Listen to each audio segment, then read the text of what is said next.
जब सुन लेंगे तब नहीं सुनेंगे जूता खाएंगे, क्योंकि हमारे पास शासन की शक्ति होगी। जूता मारेंगे आप, हाँ, तब क्या करेंगे? लेकिन हम इसका समर्थन नहीं करते। आप नहीं करें ना करें। मनरेगा अधिनियम 2005 एक अधिनियम है और देश का संविधान कहता है कि कानून का उल्लंघन करने वाला अपराधी है और अपराधी को सजा तो मिलनी ही चाहिए। जूता मारना भी तो अपराध है। बिल्कुल, लेकिन किसको? अगर जूता मारना अपराध है तो 302 करने वाले को फांसी देना भी अपराध है, क्योंकि भी हत्या हुई, लेकिन हत्या उचित उद्देश्य के लिए है। जज ने निर्णय लिया कि इसको फांसी दे दी जाए, इसने कत्ल किया है, तो उचित उद्देश्य हुई ना वो। उसी प्रकार से आपने जूता मारने की बात की है, साहिल की डायरी इनकी बातों का समर्थन नहीं करता। देखिए, बढ़ावा नहीं किया। किस चीज को बढ़ावा न दिया जाए? वीडियो फर्जी लेवल डिमांड पे जानबूझ करके फर्जी मस्टोल निकाल रहा है। ग्राम सभा के 300 जॉब कार्ड होल्डरों की मजदूरी प्रधान से लेकर के और सीडीओ तक हजम कर जा रहे हैं। गरीबों की 237 मजदूरी, जिसे निकाल करके बमुश्किल वो घर की सब्जी चला पाएंगे। और वो जानते हैं, मेरी नजर में, अंबिका प्रसाद श्रमिक की नजर में, वो मानवता के हत्यारे।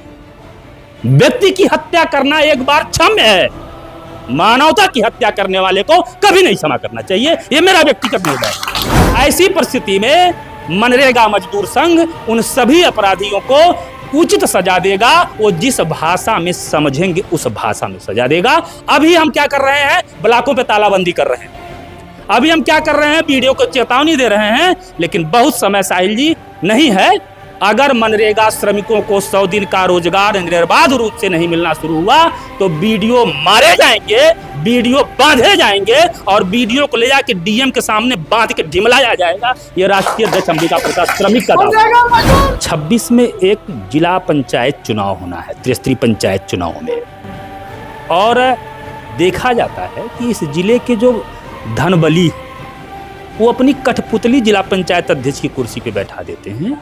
और यह जिला पंचायत चुनाव एक ऐसा चुनाव होता है जिसमें जिला पंचायत अध्यक्ष जनपद का प्रथम नागरिक होता है। ये सम्मान सांसद और विधायकों को भी नहीं मिलता जो जिला पंचायत अध्यक्ष को मिलता है। जिला पंचायत चुनाव लड़ूंगा, न विधायक की लड़ूंगा, न सांसद की लड़ूंगा, मुझे चुनाव में कोई मतलब है नहीं। लेकिन मैं ये चाहता हूं कि मध्यम वर्गीय परिवार और निम्न वर्गीय परिवार आने वाले समय में जिला पंचायत में भी प्रमुख रूप से अपनी दावेदारी प्रस्तुत करे, विधानसभा में भी करे, लोकसभा में भी करे। 30% धनाढ्य वर्ग है देश का, वह हाशिए पे जाए। और ये कारण ये कि मैंने कभी अमीर को आंदोलन करते नहीं देखा, अमीर को सड़कें जाम करते नहीं देखा। देश के जो ये 70% समाज है मध्यम वर्गीय और निम्न वर्गीय, यही आंदोलन करता है, यही मांग करता है। तो यही कुर्सी पे बैठ जा, ले अपनी चीजें। आपने थल बल और बाहुबल का नाम लिया, ये लोग टिकेंगे धन बल बाहुबल का आगे? अब की बार टिके थे। कैसे टिकेंगे? अब की बार टिके थे। प्रवीण निषाद जी को यहाँ से बाहर भेजने में इन्होंने जो काम किया उससे सिद्ध हुआ कि ये चाह लें तो धनबली को यहाँ से हटा देंगे। शासन की बात इसलिए नहीं सुन रहे हैं क्योंकि इस समय शासन प्रशासन का गुलाम बना हुआ है। मैं यहाँ से लखनऊ तक देख रहा हूँ, और जब जब देश का शासन प्रशासन का गुलाम बना तब तब देश के आम आदमी की दुर्गति हुई है, और वही दुर्गति आज उत्तर प्रदेश के लोग झेल रहे हैं। स्वागत है आप सभी का, मैं हूं साहिल खान और आप देख रहे हैं साहिल की डायरी। संत कबीरनगर जिले के धनकटा सिरसी में मौजूद हैं और यहाँ पर मनरेगा मजदूर संघ के राष्ट्रीय अध्यक्ष यहाँ मीटिंग कर देख सकते हैं लोग, महिलाएं यहाँ पर हैं। और मीटिंग किस बात को लेकर की जा रही है इनसे पूछेंगे कि आखिर इस मीटिंग का मतलब क्या है, क्योंकि अभी इस वक्त चुनाव नहीं है। सबसे पहले आपसे जानना चाहेंगे कि जो मीटिंग आप कर रहे हैं, इस मीटिंग का मकसद क्या है? इसका मकसद सिर्फ इतना है कि संत कबीरनगर जनपद में 26 में एक जिला पंचायत चुनाव होना है, त्रिस्तरीय पंचायत चुनाव में, और देखा जाता है कि इस जिले के जो धनबली वो अपनी कठपुतली जिला पंचायत अध्यक्ष की कुर्सी पे बैठा देते हैं। और यह जिला पंचायत चुनाव एक ऐसा चुनाव होता है जिसमें जिला पंचायत अध्यक्ष जनपद का प्रथम नागरिक होता है। ये सम्मान सांसद और विधायकों को भी नहीं मिलता जो जिला पंचायत अध्यक्ष को मिलता है। उनको चुनता कौन है? उनको चुनते हैं जिला पंचायत सदस्य। कितने लोग? 2/3। 2/3 जी। मतलब जिले के 15-20 लोग जी एक जिले के प्रथम नागरिक चुन लेते हैं। क्या सही है? हाँ, बिल्कुल सही है। क्योंकि वो 15-20 लोग, प्रत्येक लोग 50,000 लोगों की सहमति से चुन के आते हैं उनके प्रतिनिधि के रूप में। इसलिए अगर वो जिला पंचायत अध्यक्ष चुन रहे हैं तो बिल्कुल न्यायोचित है, कोई गलत नहीं है। अब ये जो बैठक हो रही है, क्योंकि मैं भी पहली बार बैठक में आया हूं अनिल जी के बुलाने पर, मेरा प्रस्ताव इस बैठक में अगर पूछेंगे लोग तो यही रहेगा कि 26 में मनरेगा मजदूर संघ, जो कि 9 विकास खंडों के समस्त ग्राम पंचायतों में मेरी ग्राम सभा टीमें हैं। हर ग्राम पंचायत में न्यूनतम 100 कार्यकर्ता हैं हमारे पास। हमारी जनपदी टीमें हैं, हमारी ब्लॉक टीमें हैं। अगर ये अपने अपने जाति के शीर्ष लीडर इस जनपद के जिला पंचायत चुनाव में आना चाहें तो मनरेगा मजदूर संघ इनको सीटें दे देगा, अपने कार्यकर्ताओं से कहेगा कि आप इन्हें मतदान करो। मैं अंबिका प्रसाद श्रमिक राष्ट्रीय अध्यक्ष मनरेगा मजदूर संघ न जिला पंचायत चुनाव लड़ूंगा, न विधायकी लड़ूंगा, न सांसदी लड़ूंगा। मुझे चुनाव में कोई मतलब है नहीं, लेकिन मैं ये चाहता हूं कि मध्यम वर्गीय परिवार और निम्न वर्गीय परिवार आने वाले समय में जिला पंचायत में भी प्रमुख रूप से अपनी दावेदारी प्रस्तुत करे, विधानसभा में भी करे, लोकसभा में भी करे, जिससे 30% धनाढ्य वर्ग है देश का वह हाशिए पे जाए। और कारण यह है कि मैंने कभी अमीर को आंदोलन करते नहीं देखा, अमीर को सड़कें जाम करते नहीं देखा। देश का जो ये 70% समाज है मध्यम वर्गीय और निम्न वर्गीय, यही आंदोलन करता है, यही मांग करता है। तो यही कुर्सी पे बैठ जा, ले अपनी चीजें, मांग करना बंद कर दे, कम से कम 100 वर्ष की आजादी में एक बार। अभी आपने थल बल और बाहुबल का नाम लिया, ये लोग टिकेंगे धन बल बाहुबल के आगे? अब की बार टिके थे। कैसे टिकेंगे? अब की बार टिके थे। प्रवीण निषाद जी को यहाँ से बाहर भेजने में इन्होंने जो काम किया उससे सिद्ध हुआ कि ये चाह लें तो धनबली को यहाँ हटा देंगे।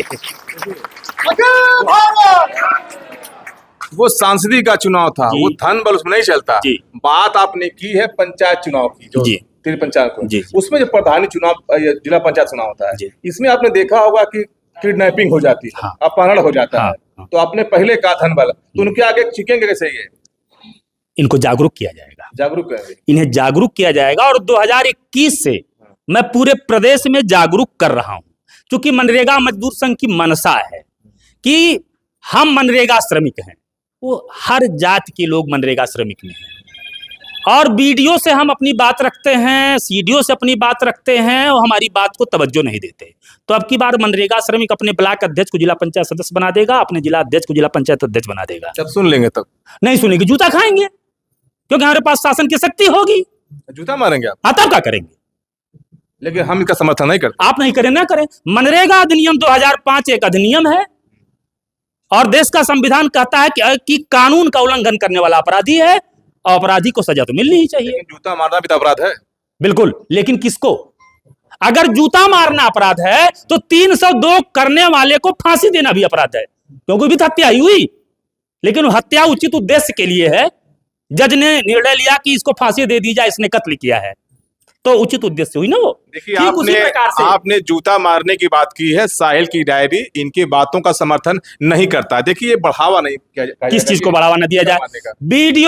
वीडियो फर्जी लेवल डिमांड पे जानबूझ करके फर्जी मस्टोल निकाल रहा है।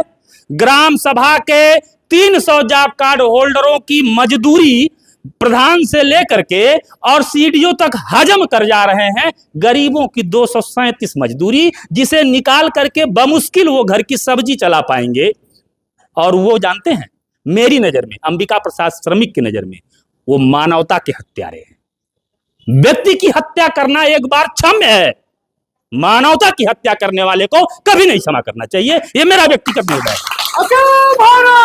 और ऐसी परिस्थिति में मनरेगा मजदूर संघ उन सभी अपराधियों को उचित सजा देगा। वो जिस भाषा में समझेंगे उस भाषा में सजा देगा।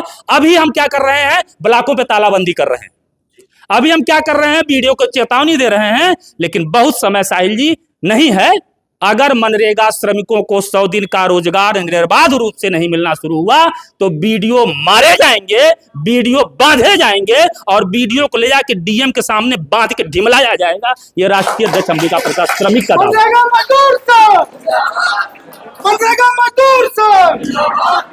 तो वीडियो शासन की बात नहीं सुन रहे हैं। सुनने में आ रहा है मेहदौल में वीडियो ट्रांसफर होने के बाद जमे हुए अभी तक। वो शासन की बात इसलिए नहीं सुन रहे हैं क्योंकि इस समय शासन प्रशासन का गुलाम बना हुआ है। मैं यहां से लखनऊ तक देख रहा हूं, और जब जब देश का शासन प्रशासन का गुलाम बना, तब तब देश के आम आदमी की दुर्गति हुई है। और वही दुर्गति आज उत्तर प्रदेश के लोग झेल रहे हैं।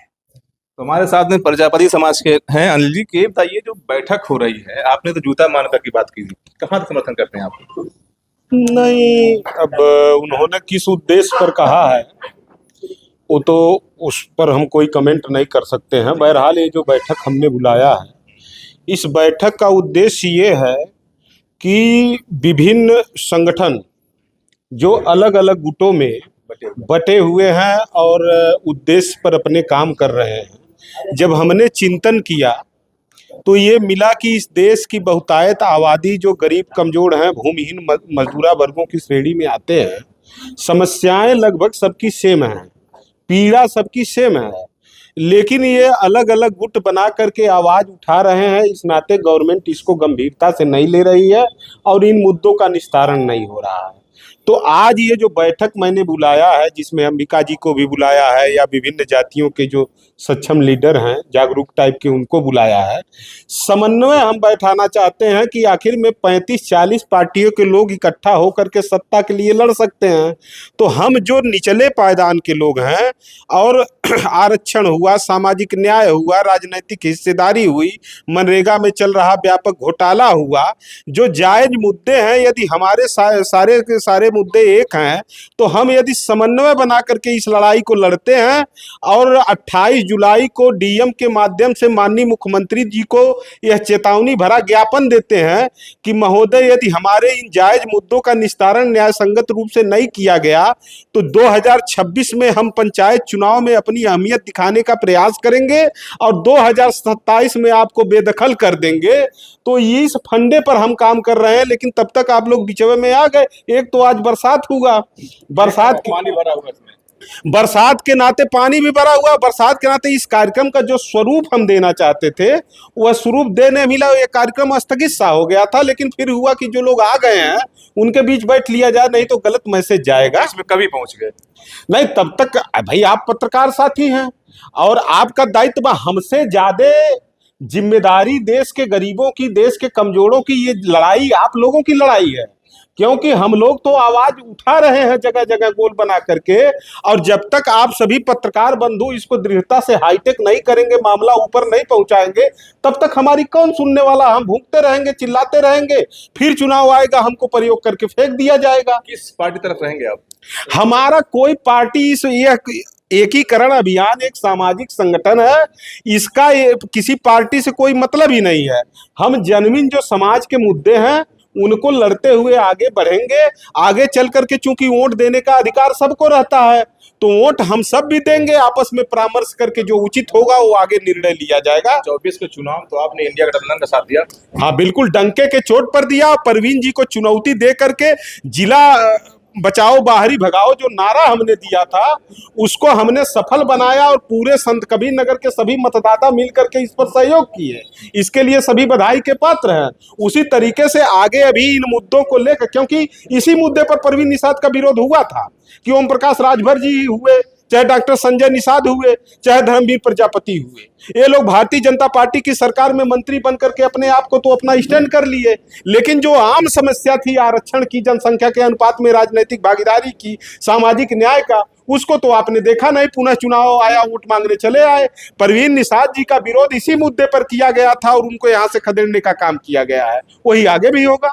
क्या कह रहे हैं सांसद जी के बारे में? सुनिए, आप तो निषाद समाज से आते हैं। देखिए, ये जो है जनता का जनादेश था, जनता का जनादेश, क्योंकि हर 5 साल पे चुनाव इसीलिए व्यवस्थित की गई है कि अगर जनता के बीच में हम नहीं है तो जनता का जनादेश जो है वो तो आपको झेलना ही पड़ेगा। आप भी तो सांसद जी के साथ में थे, लेकिन ये कैसे हो गया? मैं सांसद प्रतिनिधि था, 1.5 साल था, 19 से लेके 20 तक था।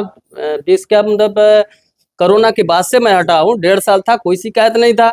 1.5 साल बाद जो प्रतिनिधित्व देखे उनका, वो तो बाद में समझ में आया ना कि क्या हो रहा था। 1.5 साल जब तक मैं था यहाँ, हमारे साथ सारे लोग जुड़े हुए थे, आप लोग भी साथ में थे, लेकिन कभी किसी भी प्रकार का शिकायत नहीं था, कभी कोई सांसद को नहीं खोजता था, क्योंकि काम से मतलब रहता था। तो बखूबी मैं खलीलाबाद में रह करके, गेस्ट हाउस में रह करके लोगों की सेवा किया 1.5 साल, तब तक कोई शिकायत नहीं था। मैं पार्टी के काम से बाहर निकल गया, तमाम लोग प्रतिनिधि बन के आए, क्या किए इस जिले को, किस तरह से सत्यानाश किए, वो तो आप लोग से ज्यादा कोई नहीं जानेगा। तो अभी संजय निषाद जी मंत्री हैं, तो साथ में भी हैं आप? देखिए मंत्री है साथ में है क्या, अभी पार्टी का जो है हम लोग फाउंडर मेंबर रहे हैं, तो पार्टी के लिए मैं तो काम कर ही रहा हूं। लेकिन अगर मुद्दे से हट रहे हैं तो मुद्दे की लड़ाई के लिए आज ये समन्वय जो बैठक हुई है, मुद्दा क्या था, आरक्षण का। अगर आरक्षण के मुद्दे को हल मंत्री जी नहीं करा पा रहे हैं तो हम लोग तो साथ मिलकर के लड़ाई लड़ने के लिए तैयार है। यानी मलाई काट रहे हैं और आरक्षण का मुद्दा भूल गए? नहीं देखिए, मलाई उसको नहीं कहते हैं, मलाई उसको कहते हैं, सम्मान को कहते हैं, है ना। समाज का जो मुद्दा था उस मुद्दे से अगर भटक रहे हैं, या योगी जी खुद मुद्दे से भटक रहे हैं, क्योंकि जब ये सांसद थे गोरखपुर में, हम लोग का आंदोलन हो रहा था, वो खुद अपने स्पीच में बोले थे, मंच पर आके बोले थे, मीडिया है, पेपर अखबार में छपे हुए सारे मुद्दे हैं कि निषादों का अधिकार है, मैं सदन से सड़क से सदन तक लड़ूंगा।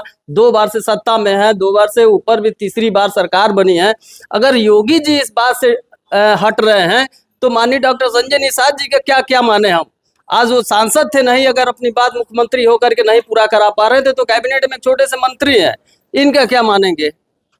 तो ये बैठक का इस मुद्दा यही है कि पिछड़े अति पिछड़ों को आगे बढ़ाने की, देखिए महिलाएं हैं, इस उमस भरी गर्मी और बरसात में महिलाएं यहाँ पहुंची हैं, मीटिंग यहाँ हो रही है, इनको आगे बढ़ाने के लिए मीटिंग चल रही है। फिलहाल इनका जो प्रयास है काफी सराहनीय है, लेकिन देखने वाली बात होगी 26 का चुनाव जब आएगा और 27 का जो विधानसभा चुनाव आएगा, तब मालूम पड़ेगा कि कौन कितने पानी में है। साहिल खान, संत कबीर नगर, साहिल की डायरी।